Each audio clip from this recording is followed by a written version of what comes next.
How's it going, everybody? Robert Grevious with Precision Training and Pine Pollen Superfoods. I got my model Brooke here, and we're just going to go over some proper squat form and different ways to do squats, okay? So we're going to have Brooke start off here in her traditional squat form with feet shoulder width hip apart, and go down and squat for me, Brooke.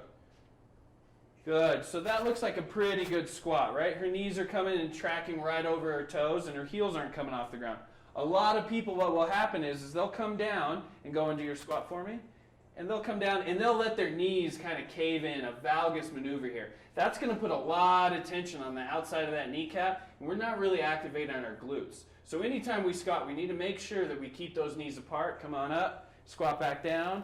Make sure you're driving those knees out in the same angle as the toes, okay? And then next, we're going to turn Brooke sideways here for me. Good.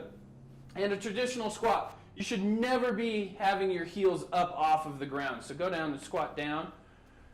And when Brooke squats, her heels are flat on the ground here. Looks really good. What we don't want to do is see those knees drive past the toes or those heels raise off the ground. Anytime our heels are raising off the ground, puts a ton of torque on our knees. So anytime we squat, we want to make sure our weight's pulling back.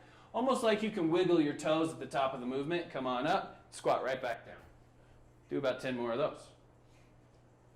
Perfect. Her knees aren't caving in, right? Her heels aren't raising up off the ground. And a really main thing here is her knees aren't going past her toes. That's the key factor. Okay, go ahead and relax. Good job. Just to improve your squat.